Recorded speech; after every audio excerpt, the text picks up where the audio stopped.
Guys, it's Kondipress here again. We start by the basic introduction to basic concept of WordPress. So first of all, what is WordPress?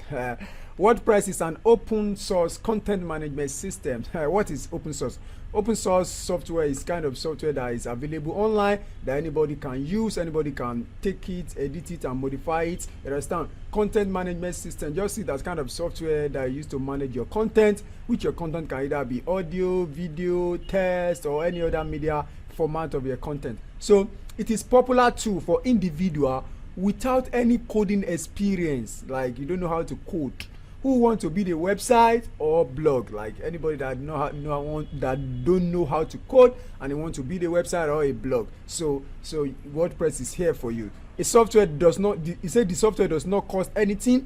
Anyone can install it, use it and modify it for free. You understand? It's available online for free. So in a simple time, you can just see WordPress as a popular piece of software you can use to create a website or a blog. So that is just the simple time. It's a tool, it's a software tool. So why WordPress? WordPress is easy to use for beginner because it's easy to use. You can easily do drag and drop. WordPress is secure, like it's very secure. It's an open source, like I said, and it's free to use. So it's SEO friendly. What do I mean by SEO friendly? SEO means search engine optimization friendly. So it's easy if you build a website with WordPress. People can easily search it online. People can easily search it through Google or any other search engine. People can easily have access to the websites. That is that about SEO. WordPress is popular. It's very popular. It take over 37% of all the websites on the internet as at the statistic of 2021. So most of the big companies you are seeing, they are using WordPress, like BBC, CNN, like JC website, like Boat website, like most of all these big websites, big companies, they are using WordPress. Even Microsoft on their news website, they are using WordPress. So it's very popular, and WordPress is completely customizable. You can remove anything, you can delete anything. We are going to experience most of that. So there are two types of WordPress. There is WordPress.com and there is WordPress.org. The WordPress.com is like kind of a software as a service for WordPress that you do not require no hosting cost. You can use it to create a blog and you can use it to manage your server, and no customization option, no upload. While the one we are going to use here is called WordPress.org. We buy our own domain. You can use your own domain. You can use it to create a website, not just a blog. You can install your own plugin, edit the code, do a lot of things there. The one we are going to use is WordPress.org. So we will explore that in our tutorial. So WordPress features. What are the features of WordPress?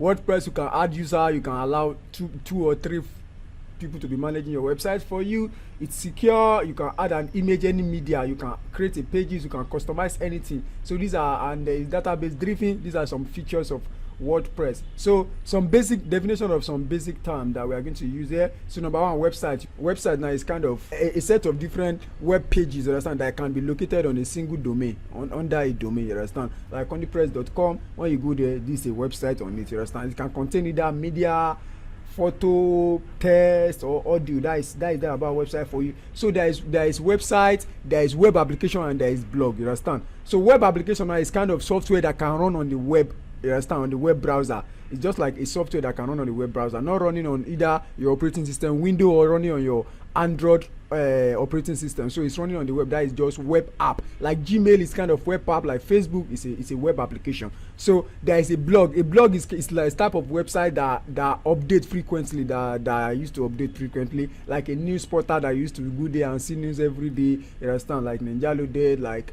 Channel TV. They are a blog. They update information, like Linda Ikeji blog. They are a blog. And my website too, I have a blog there that updates information about it. So what is domain? Domain now is kind of a unique identity, you understand, that they use to identify a website. Like Facebook.com is a domain, you understand. Like my website Kondipress.com is a domain. I will teach you how you can buy domain. So what is server? Understand, a web server is a computer that provides services to another computer. So on this website, we are going to host our WordPress on a server that will be displaying to other computer in the whole world, you understand. So a server just is server as kind of computer that is somewhere that used to provide access or services to any other computer. You understand? Just like all the websites on the internet, they are hosted on the server. They are hosted somewhere that is available 24 hours. That's why you can always go to facebook.com and see the resources they have there and see the website, because it's hosted in somewhere server. There's a computer that hosts all the content there. So that's that about server. So page builder, we're going to use page builder. Page builder is just like it's a plugin, you understand,